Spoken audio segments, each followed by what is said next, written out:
Hey, Stephen. How you doing, Mom? Welcome to the Influence of Fairview. And you're Stephen Burgett. And how long have you been coming to Fairview? Ever since I've been back in Alabama. Well, I went to rehab the first month I got back, so about mid-July. Yeah. Yeah. So. Well, great. Well, we've enjoyed having you come. And you came the other day, and you've got a real interesting story, a real God story. Absolutely. How God has transformed your life. Well, tell us about that.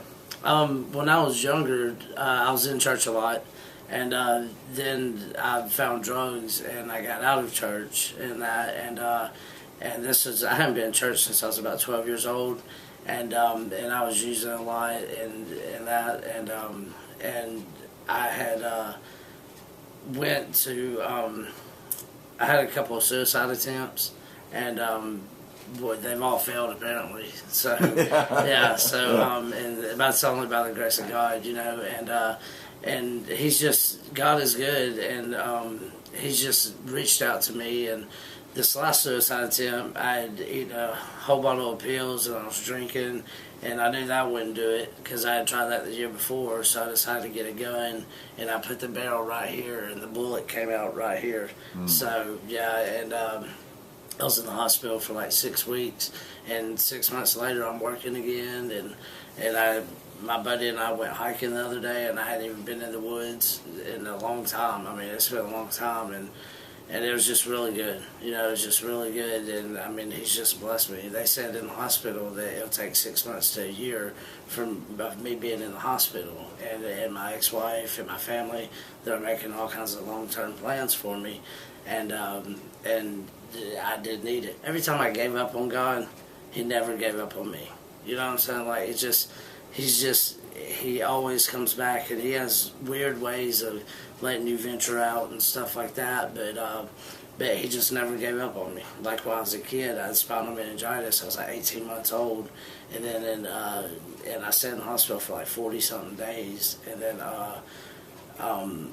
when back in 2001 I was in a real bad accident, and I had rolled to Explorer like 3 or 4 times. I came out on the first or second roll, and I went through the passenger window, and actually my buddy, it was his vehicle, and he was in the passenger seat, and I knocked him out while I came out of the roll, out of the vehicle during rolling, and I could have died then, you know. And then the 3 suicide attempts, I could have died on every one of them, you know. So, but I have a feeling that God has a plan for me, and I'm going to stick around and see what it is, you know. So, and I mean, it's just, you know, by the grace of God that I'm here, and I really enjoy it, you know.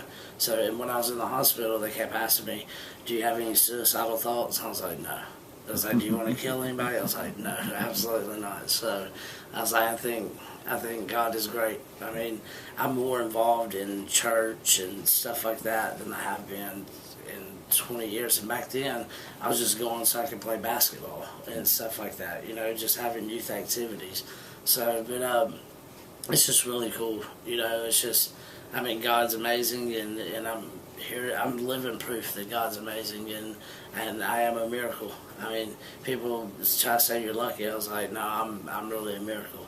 You know, I mean, actually, like, when I was in the hospital when I was a kid, apparently this was over in Houston, one of my doctors wrote a book, and he listed a chapter called The Miracle Baby, and I was in that book. So, yeah, it was really cool. And I mean, God just works in mysterious ways, and you have to really dig down. God won't give up on you.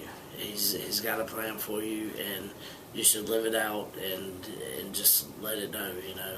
People, you know, who are watching this that also struggle with, you know, addictions, you know, whether it's chemical dependence, other type of addictive behavior, and you know, when you deal with that, you kind of lose hope, and you kind of lose the will to keep going because it's such a struggle. What would you say to somebody out there that's dealing with that?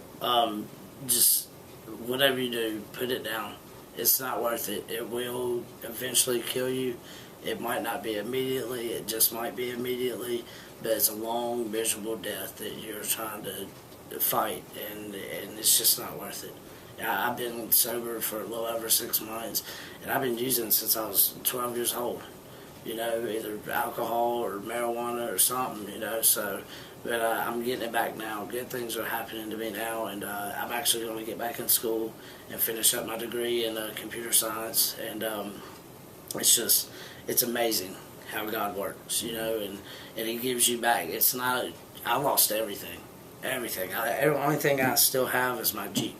I lost my wife, my daughter, my house, my job, all my money. I mean, everything. So, and it takes that for some people, and some people might not, So, but it's not worth taking a drink or a drug over. That's for sure, Because if I go back out, like when I was in rehab, they always said everybody has a relapse left in them, but do you have another recovery? It's really wonderful that to live your life on life's terms. Like I went through a divorce, I didn't have to have a drink. I didn't, many things have come up where it's been, and of course you have triggers, you know what I'm saying, but just it doesn't have to be that way. I mean, you'll have them, but you don't have to act on them. I say the serenity prayer, so, and that helps me a lot. I'll say it throughout the day a lot, so, I mean, it helps me. It really does. And I pray more now.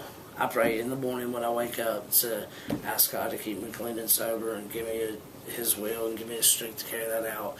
And then I'll pray throughout the day, and then I'll pray at night and tell Him thank you for keeping me sober.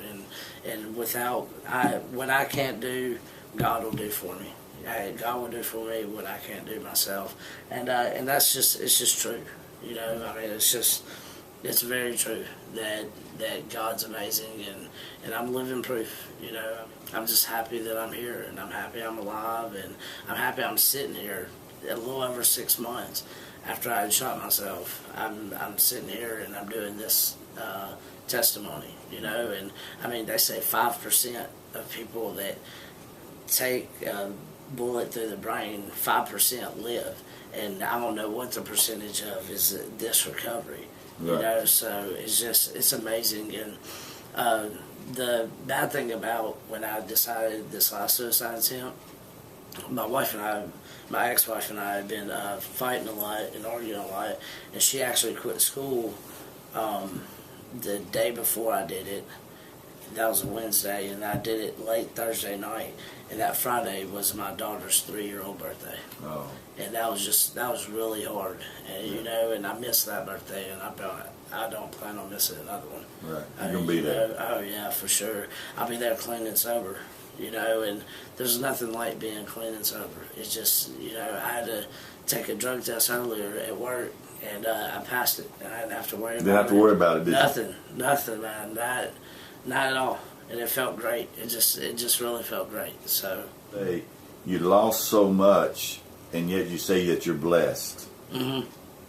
How can you say that? Because I have God, and you got to let go and let God. It's just a part of it. I mean, it's just there's things I've known people that's lost $100,000 and lost a 3,500 square foot house and things like that, but they're still grateful and things like that. I mean, it's just material things. You can't. If I had it all over, the biggest person I hate that I lost was my daughter, and especially my ex-wife. I mean, I didn't know when I did what I did would actually kill my marriage. So. I mean, I respect her for it. We're actually really close. We talk every day, and I get to talk to Blakely also. That's my daughter's name. Right. I get to talk to her, and she's just real cute and real good and stuff like that. And I mean, she's very smart. Oh man, she's very smart. So, but I mean, they live all the way over in Arkansas, so I'll get to go get her on the 22nd and have her through Thanksgiving, and then Chester will come here to pick her up. Right. So, yeah. That'd be wonderful. Yeah, for sure. Well, Stephen, thanks for sharing with us, a very personal part of your life. And and I just pray that your testimony will be helpful for other people and encouraging for them too. It should be. It's a very good story. If somebody ever wants to talk to you, you're available? Oh, yeah, for sure. Okay, great. For sure. Great. Well, thank you. Absolutely. You're welcome. All right. Bye-bye. All right. Bye.